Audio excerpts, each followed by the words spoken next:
Assalamualaikum warahmatullahi wabarakatuh. Di sini saya akan mempresentasikan penerapan sistem HCCP pada produk tiramisu cake yang disusun oleh kelompok kami, yaitu kelompok 2. Yang pertama beranggotakan Antonius Mario Hera, saya sendiri Bigar Prasetyo, kemudian Cahyaning Sekar Putri, dan Dame Ulina Simare-Mare. Selanjutnya, next slide.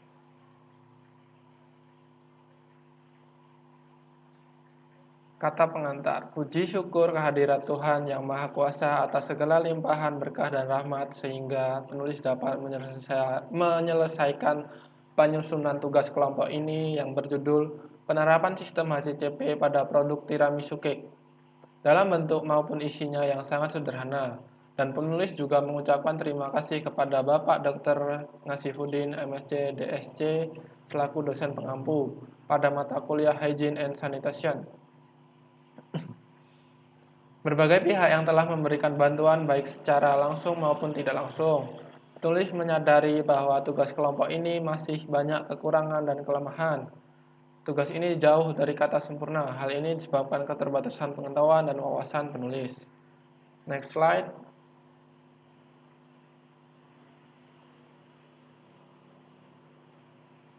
Pendahuluan.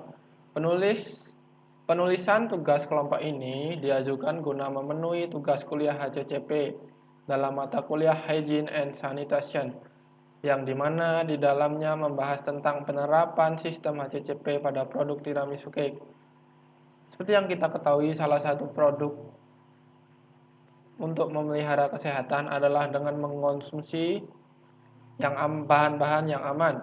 Tujuan diterapkan sistem HCCP ini adalah untuk meningkatkan kesehatan masyarakat dengan mencegah dan mengurangi kasus keracunan dan penyebab penyakit akibat makanan. Untuk itu, diharapkan pembaca memahami serta mengetahui bagaimana proses diterapkannya sistem HCCP pada produk tiramisu cake serta bisa mengetahui proses maupun tahapan-tahapan.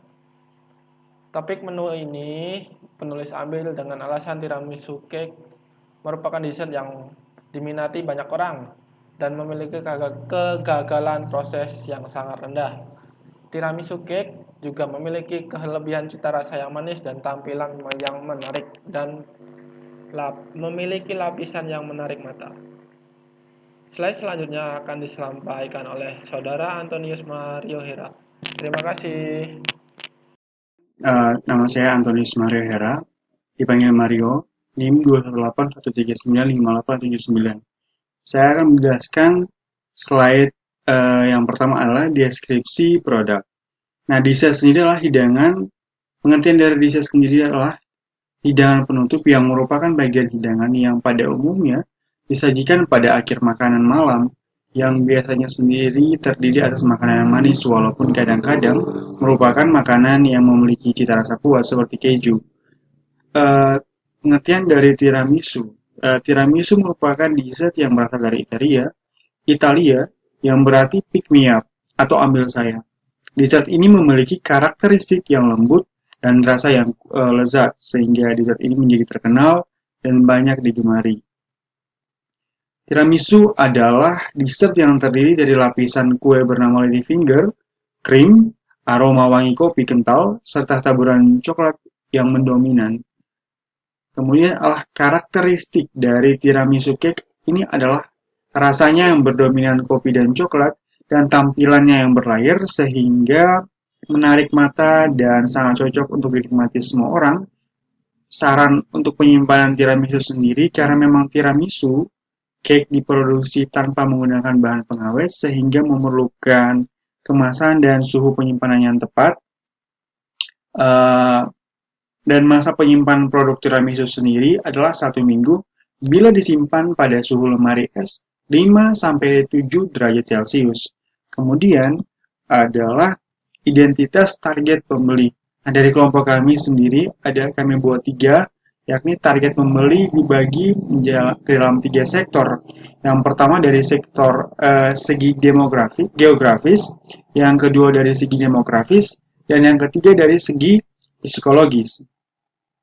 Pengertian dari segi demografis sendiri adalah tiramisu cake telah dikenal di berbagai negara seperti Korea, Indonesia, Amerika Serikat, dan berbagai negara lainnya sehingga pasar potensial negara ini hampir sangat diminati, tetapi untuk bisa menjadi pasar potensial yang sebenarnya adalah Italia, karena memang Italia adalah negara di mana yang menemukan dessert tiramisu ini. Yang kedua adalah dari segi demografis. Dari segi demografis, tiramisu cake bisa dinikmati semua jenis kalangan baik umur, jenis kelamin, pekerjaan, status pendidikan dan sosial karena memang teksturnya lembut, memang sangat cocok untuk dinikmati semua kalangan. Dan yang ketiga adalah dari segi psikologis. Dari segi psikologis sendiri adalah yang mempengaruhi orang untuk membeli tiramisu cake dari segi ini adalah ketertarikan akan bentuk, rasa, harga yang terjangkau, dan bahkan lifestyle karena memang untuk generasi zaman sekarang segala sesuatu bisa dikaitkan dengan kebutuhan gaya hidup. Dan yang ketiga dari slide saya adalah resep dari tiramisu cake. Nah, dari kelompok kami dibagi menjadi 4, dan yang bagian pertama adalah bahan baku. Nah, bahan baku ini sendiri adalah adonan telur, 4 butir telur, 80 gram gula halus, setengah sendok teh vanila, 15 ml kahlua. Yang kedua adalah krim. Nah, untuk krim ini sendiri dibutuhkan 250 gram keju mascarpone, dibiarkan melebur dengan suhu ruang, yang kemudian adalah setengah sendok teh eses vanila, 59 gram gula pasir atau kasol. Yang keempat adalah 100 gram gula bubuk halus, dan di bagian ketiga sendiri ada bahan lain seperti yang dibutuhkan adalah 45 gram kopi instan yang dilarutkan dengan 150 gram mili air hangat. Yang berikut adalah 1 sendok makan gula pasir, 30 ml ram, itu dibutuhkan secara opsional ya. Jadi tanpa ada targetan sesuatu yang permanen. Yang berikut adalah 12-18 buah ladyfinger, dan yang keempat adalah garnish. Nah, garnish yang dibutuhkan sendiri adalah coklat bubuk yang digunakan sebagai topping dari tiramisu cake. Nah, sekian dari slide presentasi saya. Berikutnya akan dijelaskan oleh teman saya. Terima kasih. Selamat pagi teman-teman, saya Cahaya Niskar Putri. Saya akan menjelaskan bagaimana diagram alir pembuatan tiramisu cake. Setelah kita dijelaskan oleh Mario tentang bahan-bahan apa saja yang dibuatnya, maka kita akan belajar bagaimana pembuatannya. Yang pertama, kita kocok keju mascarpone supaya halus dan licin, lalu masukkan kuning telur dan gula ke dalam bowl, siapkan kahlua dan vanila, lalu dengan metode boiler kita masak telur dan gula, panaskan panci berisikan air, lalu taruh bowl di atas panci dan kita aduk. Sambil kocok, jangan lupa untuk memasukkan vanila dan kahluanya. Lalu kocok sampai adonan telur berwarna pucat dan kental dengan suhu sekitar 60 derajat Celcius. Setelah dingin, masukkan keju mascarpone dan usahakan suhu adonan terus dengan adonan keju mascarpone tidak terlalu jauh. Aduk whipped cream sampai seperti awan dengan waktu yang kita butuhkan sekitar 5 menit. Kemudian masukkan whipped cream ke dalam adonan telur tadi, dibagi menjadi 3 bagian. Campurkan air dengan kopi instan dan gula, aduk sampai tidak ada ampas, dan tuangkan ke wadah lebar untuk mempermudah pencelupannya. Lalu yang kedua, kita akan belajar bagaimana diagram alir proses itu. Jadi, keju mascarpone dikocok hingga menjadi adonan cair. Lalu, kuning telur dan gula halus yang kita gunakan dengan metode boiler, kita kocok menjadi adonan kental. Lalu jangan lupa untuk menambahkan vanila dan kahluan hingga menjadi adonan yang pertama. Setelah dingin adonan pertama, kita jangan lupa untuk memasukkan keju mascarpone. Lalu menjadi adonan yang kedua. Dengan adonan yang kedua, jangan lupa kita memakai whipped cream. Whipped cream tersebut harus kita aduk ya teman-teman, tapi jangan terlalu lama. Lalu, gunakan kopi dan air hangat, lalu larutkan hingga menjadi adonan yang dicairkan. Lalu untuk penyelesaiannya, kita siapkan wadah 300 ml, kemudian susunlah lady fingers di bagian dasar isi to change, lalu persegi atau bisa juga celupkan dengan air kopi, lakukan dengan pencelupan setengah detik. Tuangkan adonan krim, kemudian ratakan. Susun lagi lady finger untuk lapisan kedua. Perciki atau celupi dengan air kopi, tutup dengan adonan krim lalu ratakan. Bagian atas adonan dihiasi dengan whipped cream dan beri ayakan coklat bubuk. Lalu masukkan ke dalam kulkas selama semalam untuk hasil yang lebih optimal. Perkenalkan, nama saya Damelina Simarimare. Di sini saya akan memaparkan tentang identifikasi HACCP terhadap bahan baku. HACCP terhadap bahan baku pembuatan tiramisu cake ada beberapa. Yang pertama, bahan baku keju mascarpone. Jenis bahayanya, masa pakainya pendek, maksimal sebulan sejak diproduksi, mudah mencair. Tindakan pencegahan yang dapat dilakukan, cepat diolah dan dimaksimalkan pemakaian keju sebelum mendekati masa expired. Yang kedua, bisa disimpan dalam suhu ruangan yang dingin. Bahan baku yang kedua ada whipping cream. Jenis bahayanya, mudah meleleh. Tindakan pencegahan yang dapat dilakukan adalah disimpan di tempat yang kering dan tidak panas. Bahan baku yang ketiga ada vanila. Jenis bahayanya mengandung bahan kimia. Tindakan pencegahan yang dapat dilakukan adalah dengan membeli dari produsen yang terpercaya dan menggunakan sesuai takaran. Bahan baku yang keempat ada gula. Jenis bahayanya mudah lembab. Tindakan pencegahan yang dapat dilakukan disimpan dalam wadah kedap udara. Dan bahan baku yang kelima ada telur. Jenis bahayanya kontaminasi bakteri. Tindakan pencegahan yang dapat dilakukan adalah dengan memastikan kualitas telur saat dibeli dan menyimpan telur di lemari pendingin. Nah, selanjutnya identifikasi HACCP terhadap proses pembuatan tiramisu cake. Yang pertama, ada proses pengocokan. Jenis bahayanya berlebihan mengocok akan membuat adonan pecah dan terpisah antara krim dengan air. Tindakan pencegahan yang dapat dilakukan saat mengocok dengan kecepatan rendah, memastikan bahan itu tercampur dengan rata dan kemudian mengocok dengan kecepatan yang tinggi sampai kembang dan mengental. Proses yang kedua ada pengayakan. Jenis bahannya gumpalan coklat bubuk. Tindakan pencegahan yang dapat dilakukan adalah sebelum serbuk coklat bubuk itu dituangkan kepada permukaan kue tiramisu, sebaiknya diayak dulu dengan menggunakan ayak kecil. Proses yang ketiga ada pencetakan. Jenis bahayanya, terlalu lama mencelupkan kue ladyfinger ke larutan kopi akan menyebabkan ladyfinger mudah hancur. Yang kedua, ladyfinger akan menjadi basah hingga mengeluarkan cairan saat tiramisunya dipotong. Tindakan pencegahan yang dapat dilakukan adalah celupkanlah ladyfinger dengan cepat sebelum ditempatkan ke dalam wadah dan memastikannya tidak terlalu banyak cairan yang terserap. Kedua, sebelum digunakan larutan kopi terlebih dahulu didinginkan di lemari es. Proses yang keempat adalah penghidangan. Jenis bahayanya, tiramisu mencair saat dihidangkan. Tindakan pencegahan yang dapat dilakukan adalah dengan mendinginkan terlebih dahulu dessert tiramisu cake ini di lemari es sebelum dihidangkan. Selanjutnya, penentuan titik kendali kritis. Titik kendali kritis ini adalah di mana tahap atau titik atau prosedur di mana potensi bahaya dapat dikurangi. Titik kendali kritis dalam pembuatan tiramisu cake ini ada beberapa. Yang pertama pada proses pemanasan. Alasannya adonan menjadi masak, adonan telur itu menjadi masak. Nah, tindakan pencegahannya itu berhati-hatilah dalam mengocok telur di atas panci berisi air panas. Karena pembuatan tiramisu cake ini menggunakan metode boiler.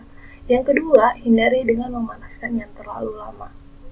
Tahapan proses yang kedua itu ada pengadukan.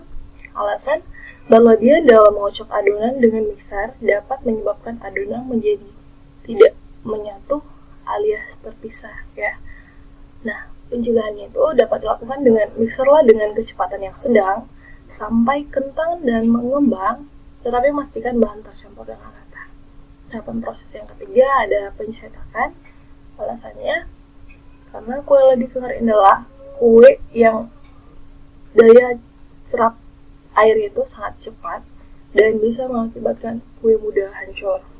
Tindakan pencegahannya, yang pertama ada pastikanlah pencelupan kue ladyfinger ini dilakukan dengan cepat. Setelah dicelupkan ke larutan kopi ini, cepat-cepat diangkat dan lalu dipindahkan ke dalam wadah. Yang kedua, bisa juga penyiraman kue ladyfinger ini dengan larutan kopi itu bisa dilakukan dengan sendok. Tetapi pastikan sebelum menggunakan larutan kopi ini, terlebih dahulu didinginkan di lemari es. Tahapan proses yang keempat adalah pembaluran. Alasan, suhu hangat akan menyebabkan whipped cream itu mudah mencair. Pencegahan yang dapat dilakukan adalah pastikan adonan telur sebelum mencampurkannya dengan whipped cream itu dalam keadaan yang dingin.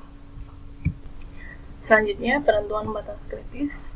Ada beberapa tahapan proses. Yang pertama, tahapan proses pemanasan. Batas kritisnya, pastikan saat memanaskan adonan telur ini menggunakan api yang kecil dengan suhu 60 derajat Celcius dan berhati-hati. Tahapan proses yang kedua, pengadukan. Batas kritis, pengadukan adonan dilakukan sekitar 5 menit dengan menggunakan patokan waktu dan tampilannya.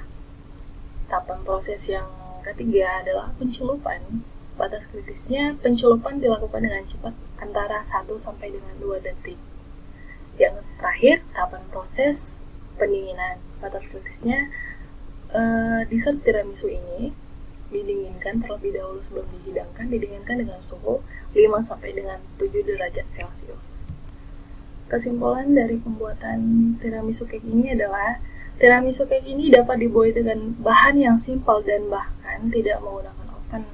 Bahan utamanya selain kopi terdiri dari whipped cream, kue lady finger itu termasuk seperti kue kering, dan keju mascarpone. Makanan ini sering disajikan sebagai makanan penutup dengan cita rasa manisnya yang di mana banyak sekali manfaatnya seperti memperbaiki mood, menambah asupan nutrisi, membantu mengontrol berat badan, mengurangi dampak buruk diet, dan memberikan lebih banyak tenaga. Mengaitkan kue ini dengan perasaan cinta, karena sekali kita mencobanya pasti tidak akan pernah lupa rasanya. Sarannya, dalam proses pembuatan tiramisu ini haruslah menggunakan alat yang bersih, steril, dan aman, dan bahan-bahan yang fresh. Ya. Dan kedua, berhati-hatilah dalam setiap proses pembuatannya, teliti tahap demi tahap. Yang ketiga, dalam penggunaan coklat bubuk itu sebaiknya menggunakan coklat bubuk yang berkualitas baik untuk menghasilkan warna dan aroma yang benar-benar terasa. Dan rasanya pun tidak pahit walau digunakan dalam jumlah yang banyak. Keempat, untuk pemilihan whipped cream-nya lebih baik menggunakan whipped cream bubuk untuk mendapatkan hasil yang lebih baik. Dan kelima, untuk kreasi garnisnya sendiri bisa menambahkan dengan potongan kiwi, anggur, stroberi, mangga, atau irisan jeruk mandarin. Dan ini adalah penampakan dari tiramisu cake sendiri. Seperti ini penampakannya. Demikian presentasi dari kelompok 2. Semoga apa yang disampaikan barusan bermanfaat bagi kita semua. Apabila ada kata-kata kami yang kurang berkenan, kami mohon maaf.